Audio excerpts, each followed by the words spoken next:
This is Brad Ricca reading the introduction to Superboys. When my dad would tell me that Superman was created here in Cleveland, I never really believed him. We took excursions downtown from the suburbs and explored it like it was some once great civilization, with huge parts of it empty and exploded away. There were secrets and stories here of a past that might once have been golden. As I grew up, I began to see why he might be right. At the time I am writing this, our football team has not won a game in 11 months. Our baseball team has not won a championship since 1948. The newspapers are filled with bad things. The air is getting cold and the skies will be overcast for the next 6 months. When we see a patch of blue, we look up and stare. Superman is not real. But here, at some point, he somehow was. This story is not like the others. This story is not just about Superman, but is about two men and their work, both in public and in secret, over a significant portion of the 20th century. This is about what they really did, not what they wanted them to. That is important too. I never knew Jerry Siegel and Joe Shuster. I am not even remotely related to them. But their story, creating the impossible Superman as teenagers during the Great Depression, is one that somehow resounds through all of us with a soundtrack we can almost always just hear. In the comics, Superman is always looking for secrets to his heritage. That is no coincidence either. We all want to know where we come from. The same goes for our dreams and fictions.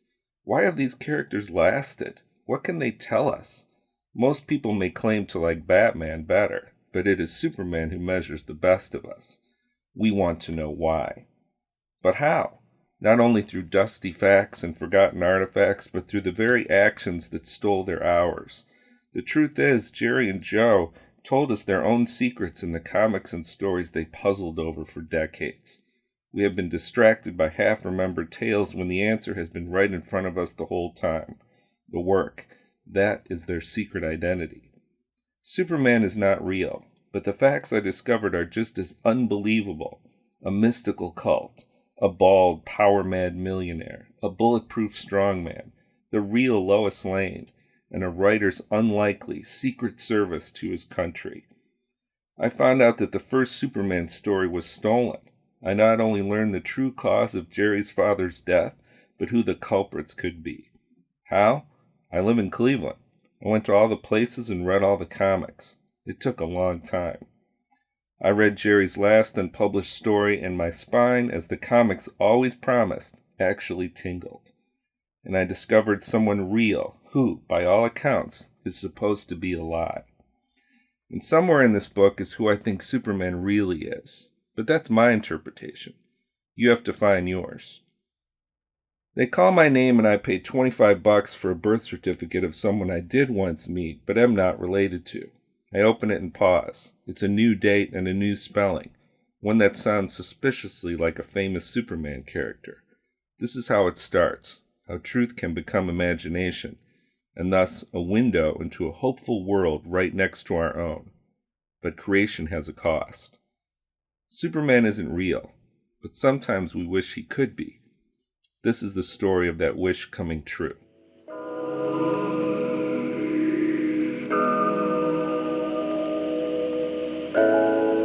This is Brad Ricca reading the prologue to Superboys.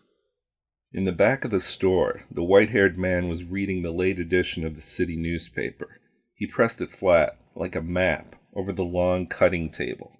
The sheets of ink reflected nothing of the lights above.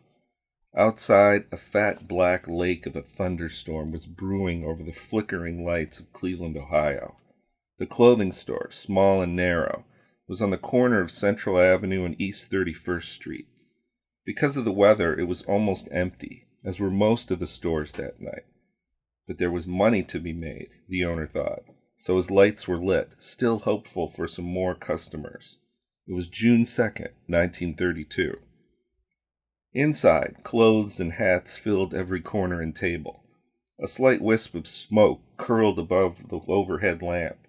This was not the glass counter fantasy world of Higbee's or Taylor's, the massive downtown department stores with their endless displays of merchandise. There were no men in vests working the elevators or pretty girls spritzing strong perfume. There was only this dark building with a white, roughly painted sign that read, "Second-hand clothing." The place was exactly what it claimed to be. The rain began to fall. The store had a smell like any father's closet. Dark blazers, thick wool pants, and brushed cotton shirts all hung from golden hooks. They all had stories, these suits and slacks, ties and bracers, sliding up and down the wooden dowels. But most of their stories were sad ones, because these clothes were sometimes sold to pay for things, like rent or birthday presents. Many were even sold off the backs of the dead. The white-haired man reading the paper was the owner, a sturdy man with a frowning mouth. In a corner near the front, a thin black man shuffled through some loose shirts and ties. The clock read 8 o'clock. The owner hoped the man would buy something so he could close the store and go home. The handle of the front door began to turn, and then it stopped. The white-haired man in the back raised his head slightly. The doorknob turned again, and 3 men entered the store, their scuffed shoes dragging, their eyes toward the ground. The white-haired man asked in a thickly accented voice if they needed any help. The new customers looked at him from underneath their hats as if he were speaking another language. One of them smiled. Across town in the tree-lined neighborhood of Glenville, 17-year-old Jerry Siegel was reading. Short, with bushy hair and glasses, he plomped onto his bed. The house was quiet and close. His mother was downstairs doing something. It was so warm that Jerry left his window open, even though rain was starting to come in. Jerry didn't care about his bed, but he made swift motions to move the important stuff out of the way of any possible drops. Library books were scattered here and there, but they were outnumbered in favor of the floppy magazines from the thick pile under his bed. They had strange names that baffled his parents: Weird Tales, Astounding Stories, The Argosy, and Detective Monthly. As the sky cracked and lit up the room, bald scientists and massive hulking robots stared out from the bright covers. Jerry even had an issue of Weird Tales with a woman on the cover who was almost completely naked. He kept that one on the bottom of the pile. Jerry loved this stuff, especially how writers with names like Walter B. Gibson or Dr. David Keller could make you scared or believe in made-up things like four-armed Martians and ray guns. These pulp magazines, named after the cheap wood paper they were printed on, were churned out monthly by publishers such as Street and Smith, Muncie, and Gernsback. They arrived at drugstores and newsstands in huge, colorful stacks for 10 to 20 cents each. They had thick painted covers from artists like Margaret Brundage, Jerome Rosen, or Frank Paul, who was his friend Joe's favorite. Jerry turned the pages again and again until it seemed they might tear. There were columns and columns of small, smudgy text preceded by giant black and white illustrations. Jerry even knew the ads by heart, the ones that sold home detective courses, forbidden secrets of magic, and strength training manuals. He read these magazines over and over. These names, these situations, these things. This was why he wanted to be a writer more than anything else in the world.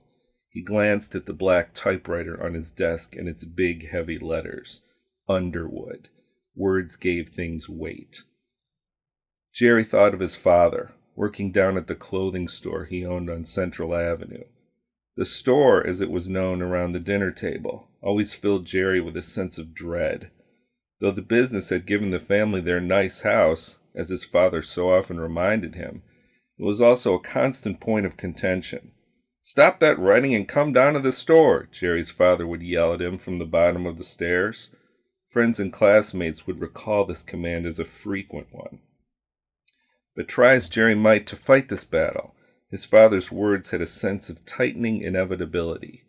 As both he and his father were getting older, it was looking more and more as though Jerry were going to have to work at the store full time after his graduation from high school.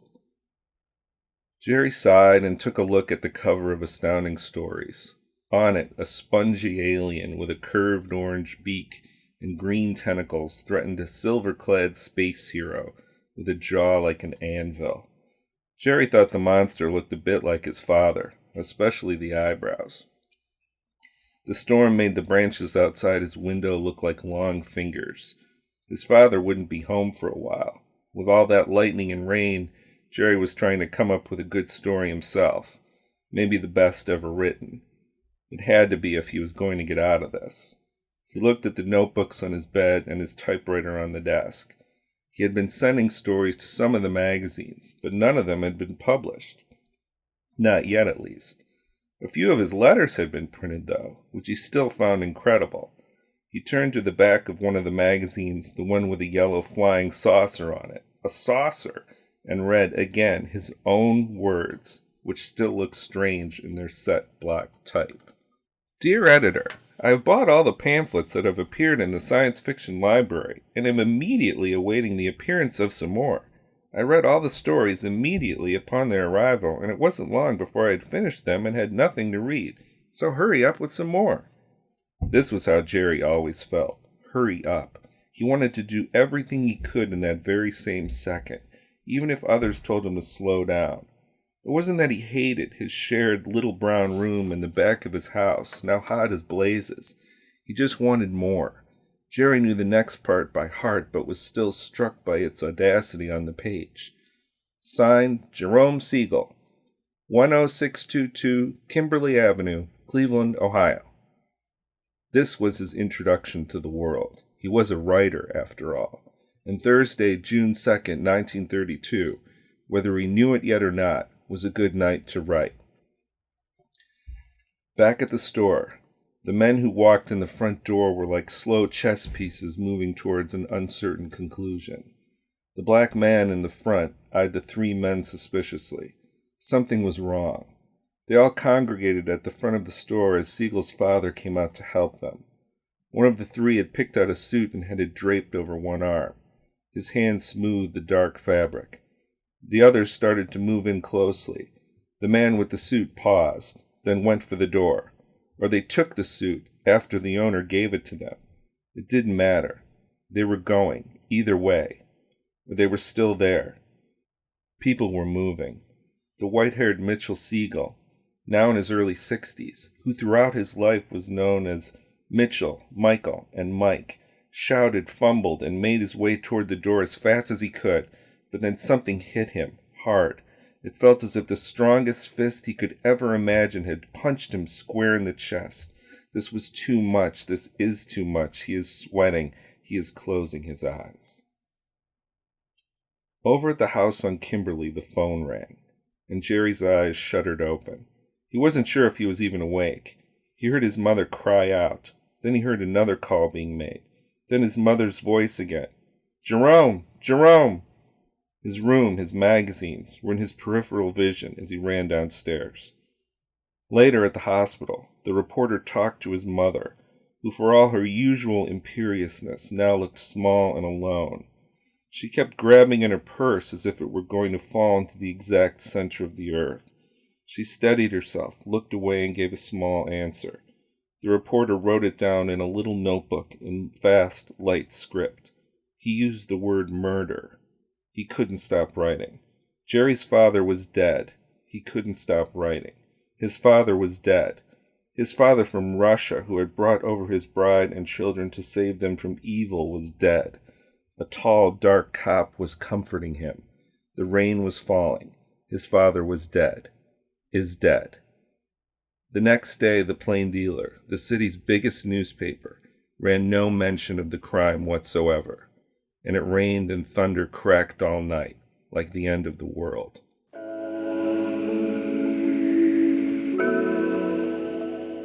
This is Brad Ricca reading Customs of Golems from American Mastodon. Fearing discovery, Sasquatch runs into Sears before the holiday rush and crouches inside a silver circle of warm coddled coats, red, blue, and popular gray. As he sits, his teeth on his knees like a bike chain, he hears crazy things. You stop that, Shawn Michael, or I'll tell Santa, and you won't get that, And Again and again, he shivers at the voice, tall as maples and wrens. At night, he searches for the high white stars. After 3 days, he waits until the voice is gone and tears out of there like gas on fire.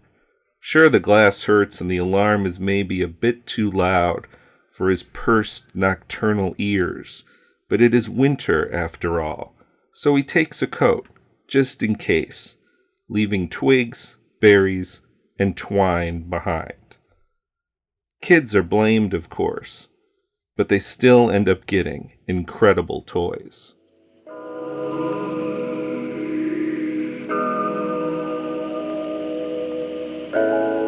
This is Brad Ricca reading The Beautiful Sandwich from American Mastodon. She could always make the most beautiful sandwich. Laced Swiss cheese, sliced crossways, folded once. Ham in rolls like sleeping bags. Turkey piled like shirts. Tarragon, oregano, pepper. Herb dill mayonnaise the color of skin. On top, the thin wandering line of mustard, like a contour on a map in a thin flat drawer, or a single lost vein. The poppy seeds hold on, for now. Placed on the plate like isolated driftwood or a large solemn head. The spilled chips in yellow piles are like the strange coins of tall, awkward islanders. The thin dill pickle, their boat, slides into the green sour sea.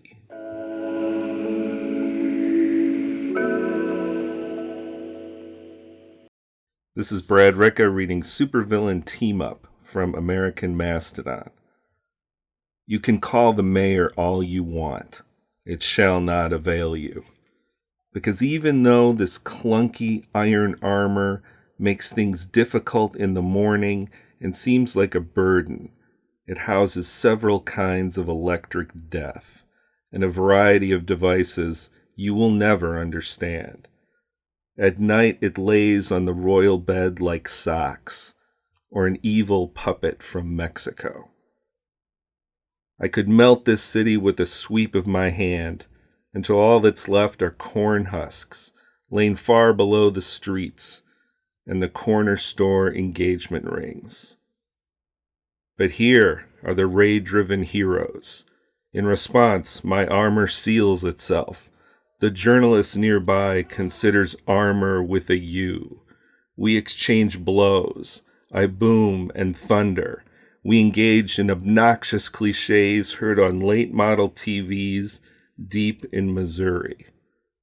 Eventually, the strong one abandons the bylaws and crushes me like an eggplant. Assorted Irish senators wince, but dance in their blue-green hearts. The other journalist writes, at this murderous display, they will lay contained jigs. Yet in the end, none of this matters, as I sneer from my sub, made of snug hammered silver, observed by eyeless jellies as I sip a clear, excellent wine. On a perfect screen, I watch the smart one's mouth move like a jagged, empty box. A simulacrum! We've been had! Of course, you fools.